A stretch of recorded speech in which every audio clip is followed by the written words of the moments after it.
ಮಹಾಲಕ್ಷ್ಮಿ ಚಾನಲ್ಗೆ ಸ್ವಾಗತ. ಈ ಒಂದು ವಿಧಾನದಲ್ಲಿ ತುಂಬಾ ಸರಳವಾಗಿ ಮನೆಯಲ್ಲೇ ಬೂಂದಿ ಮಾಡಬಹುದು. ತುಂಬಾ ಕಲರ್ಫುಲ್ಲಾಗಿ ಮತ್ತು ಅಷ್ಟೇ ಟೇಸ್ಟಾಗಿ ಕೂಡ ಇದು ಬರುತ್ತೆ. ಮನೆಯಲ್ಲಿ ನಾವು ಏನಾದರೂ ಫಂಕ್ಷನ್ ಇದ್ದಾಗ ನಾವೇ ರೆಡಿ ಮಾಡಬಹುದು. ಅಷ್ಟೇ ಹೈಜೆನಿಕ್ಕಾಗಿ ಕೂಡ ಇರುತ್ತೆ, ಆರೋಗ್ಯಕ್ಕೂ ತುಂಬಾ ಒಳ್ಳೆಯದು. ಹಾಗಿದ್ರೆ ಇನ್ನು ಯಾವ ಥರ ಮಾಡೋದಂತ ಇವಾಗ ನೋಡೋಣ. ಸಣ್ಣ ಪ್ರಮಾಣದಲ್ಲಿ ನಾನು ಇದನ್ನು ನಿಮಗೆ ತೋರಿಸ್ತಾ ಇದ್ದೀನಿ. ನೀವು ಅದನ್ನೇ ಡಬಲ್ ಆಗಿ ಮಾಡಿಕೊಂಡು ದೊಡ್ಡ ಪ್ರಮಾಣದಲ್ಲಿ ಮಾಡ್ಕೊಳ್ಳಿ. 200 ಗ್ರಾಮಷ್ಟು ಹಸಿ ಕಡಲೆ ಹಿಟ್ಟು ಬೇಕಾಗುತ್ತೆ. ಸ್ವಲ್ಪ ಗೀ ಬೇಕಾಗುತ್ತೆ. 150 ಗ್ರಾಮ್ ಸಕ್ಕರೆ, ಸ್ವಲ್ಪ ಕಡಿಮೆ ಇರಲಿ. ಸ್ವೀಟ್ ಐಟಮ್ ಏನೇ ಮಾಡಿದ್ರು ಕೂಡ ಸಕ್ಕರೆ ಪ್ರಮಾಣ ಸ್ವಲ್ಪ ಕಡಿಮೆ ಇದ್ದರೆ ಚೆನ್ನಾಗಿರುತ್ತೆ. ಸ್ವಲ್ಪ ಫುಡ್ ಕಲರ್ ಹಾಕ್ತಾಯಿದ್ದೀನಿ, ಬೇಕಿದ್ದರೆ ಹಾಕಿ, ಇಲ್ಲದೋದ್ರೆ ಬೇಡ. ಸ್ವಲ್ಪ ಡ್ರೈ ಫ್ರೂಟ್ಸು, ಗೋಡಂಬಿ, ದ್ರಾಕ್ಷಿ, ಯಾಲಕ್ಕಿ ಅಷ್ಟೇ ಬೇಕಾಗುತ್ತೆ. ಒಂದೆರಡು ಲವಂಗ ಹಾಕಿ ಇನ್ನೂ ಚೆನ್ನಾಗಿರುತ್ತೆ. ತುಂಬಾ ಸಾಫ್ಟಾಗಿ ಎಲ್ಲರೂ ಕೂಡ ತುಂಬಾ ಇಷ್ಟಪಡೋ ಥರ ಈ ಒಂದು ಬೂಂದಿ ಆಗುತ್ತೆ. ಬೂಂದಿ ಲಾಡು ಕೂಡ ಮಾಡೋದನ್ನು ನಾನು ಮುಂದೆ ತೋರಿಸ್ತೇನೆ. ಸ್ವಲ್ಪ ಡ್ರೈ ಫ್ರೂಟ್ಸನ್ನು ಜಾಸ್ತಿ ಹಾಕ್ಕೊಳ್ಳಿ, ತುಂಬಾ ರುಚಿಯಾಗಿ ಬರುತ್ತೆ. ಈ ಥರ ಇವನ್ನ ಚೆನ್ನಾಗಿ ಸ್ವಲ್ಪ ಫ್ರೈ ಮಾಡ್ಕೊಳ್ಳೋಣ. ಮೊದಲೇ ಫ್ರೈ ಮಾಡಿ ಇಟ್ಕೊಂಡ್ಬಿಟ್ರೆ ಆನಂತರ ಮಾಡೋದಕ್ಕೆ ತುಂಬ ಈಸಿ ಆಗುತ್ತೆ. ಅದಕ್ಕೋಸ್ಕರ ಫಸ್ಟೇ ಫ್ರೈ ಮಾಡಿ ಇಟ್ಕೊಂಬಿಡಿ ಇವನ್ನ. ಇವಾಗ ಕಡಲೆ ಹಿಟ್ಟನ್ನು ಕಲಸೋಣ. ತೊಗೊಂಡಂತಹ ಫುಡ್ ಕಲರ್ ಸ್ವಲ್ಪನೇ ಹಾಕ್ತಾಯಿದ್ದೀನಿ. ಒಂದು ಚಿಟಿಕೆಯಷ್ಟು ಸೋಡಾ ಪುಡಿ ಕೂಡ ಸೇರಿಸ್ತಾ ಇದ್ದೀನಿ. ಅಕ್ಕಿ ಹಿಟ್ಟು ಹಾಕಿದರೆ ಸ್ವಲ್ಪ ಗರಿ ಗರಿಯಾಗಿ ಬರುತ್ತೆ. ಇದ್ದರೆ ಹಾಕಿ, ಇಲ್ಲದೋದ್ರೆ ನಡೆಯುತ್ತೆ. ಸ್ವಲ್ಪ ನೀರು ಹಾಕಿ ಇವಾಗ ಕಲಸಿ. ಎಟ್ ಎ ಟೈಮ್ ನೀರು ಹಾಕಲು ಹೋಗಬೇಡಿ. ಸ್ವಲ್ಪ ಹಾಕಿ ಚೆನ್ನಾಗಿ ಈ ಥರ ಗಂಟು ಇಲ್ಲದೆ ಇರೋ ಥರ ಕಲಸಿ. ಅತಿ ನೀರಾಗೂ ಬೇಡ, ಗಟ್ಟಿಯಾಗೂ ಬೇಡ, ಈ ಒಂದು ಹದಕ್ಕೆ ಬಂದಿರಬೇಕಿದು ಅಷ್ಟೇ. ಮತ್ತು ತಿಳುವು ಮಾಡಬೇಡಿ, ದಪ್ಪನೂ ಮಾಡಬೇಡಿ ಹಿಟ್ಟನ್ನು.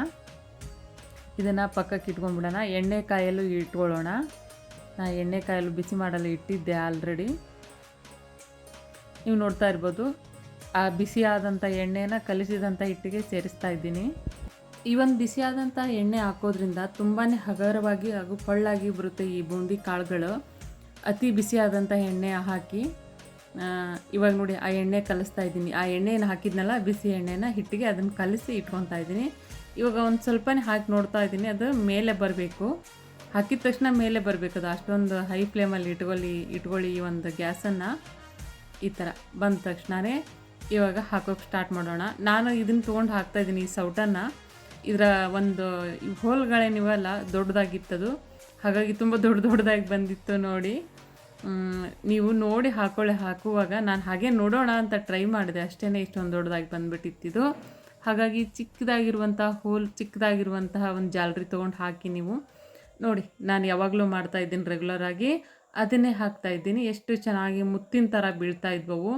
ಬಿದ್ದ ತಕ್ಷಣವೇ ಮೇಲೆ ಬರಬೇಕು ಎಣ್ಣೆಗೆ, ಮುತ್ತುಗಳ ಥರ ಕಾಣ್ತಾ ಇತ್ತು.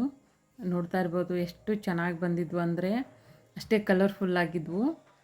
ಖಾರ ಬೂಂದಿ ಕೂಡ ನಾನು ಇದರಲ್ಲಿ ಮಾಡ್ತೇನೆ. ಅದು ಇದೇ ಸೇಮ್ ಮೆಥಡು, ಸ್ವಲ್ಪ ಚೇಂಜ್ ಇರುತ್ತೆ ಅಷ್ಟೇ. ಒಂದು ಸಲ ಮಾಡಿ ತೋರಿಸ್ತೀನಿ. ಖಾರ ಬೂಂದಿನೂ ಕೂಡ ಬೇಕ್ರಿಗಳಲ್ಲಿ ಸಿಗುತ್ತಲ್ಲ, ಅದೇ ಥರ ಬೂಂದಿ ನಾನು ಮಾಡ್ತೀನಿ. ಖಾರ ಬೂಂದಿನ ಈ ಒಂದು ಬೂಂದಿಗಳಲ್ಲಿ ಲಾಡು ಕೂಡ ಮಾಡ್ತೀನಿ, ಅದನ್ನು ಸಹ ತೋರಿಸ್ತೀನಿ ಇನ್ನು ಮುಂದೆ. ನೋಡಿ ಈ ಥರ ಹಾಕ್ಕೊಳ್ಳಿ. ಭಾಳ ಎತ್ತರಕ್ಕೇನು ಹಿಡಿಯೋದಕ್ಕೆ ಹೋಗ್ಬಿಡಿ, ಸ್ವಲ್ಪ 1-2 ಇಂಚ್ ಮೇಲೆ ಇದ್ದರೆ ಸಾಕು. ಆ ಜಾಲರಿ ಹಾಕುವಂಥದ್ದು ಈ ಥರ ಮುತ್ತುಗಳ ಥರ ಬಂದಿರುತ್ತೆ. ತುಂಬ ಟೇಸ್ಟಾಗಿ ಕಲರ್ಫುಲ್ಲಾಗಿ ಬರುತ್ತೆ. ನೀವು ಕೂಡ ಮನೆಯಲ್ಲಿ ಮಾಡಿದರೆ ಆ ಖುಷಿನೇ ಒಂಥರ ಬೇರೆ ಬಿಡಿ.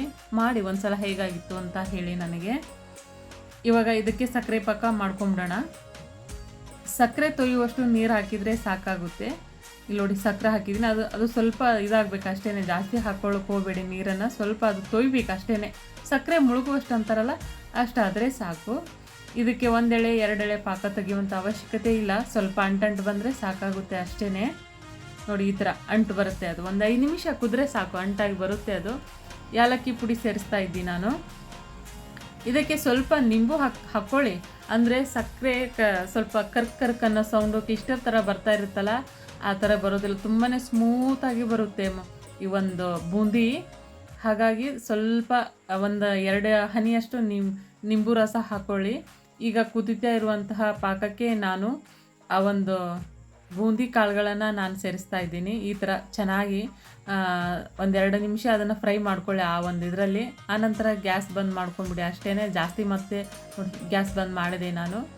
ಇಟ್ಟು ಚೆನ್ನಾಗಿ ಕಲಸಿ ಇದಕ್ಕೇ ಮೊದಲೇ ಫ್ರೈ ಮಾಡಿಟ್ಟಂತಹ ಡ್ರೈ ಫ್ರೂಟ್ಸ್ಗಳನ್ನು ಹಾಕ್ಕೊಳ್ಳಿ. ತುಂಬ ಟೇಸ್ಟಾಗಿ ಬರುತ್ತೆ. ಒಂದು ಸಲ ಮಾಡಿ ನೋಡಿ. ಸಬ್ಸ್ಕ್ರೈಬ್ ಆಗೋದನ್ನು ಮಾತ್ರ ಮರಿಬೇಡಿ.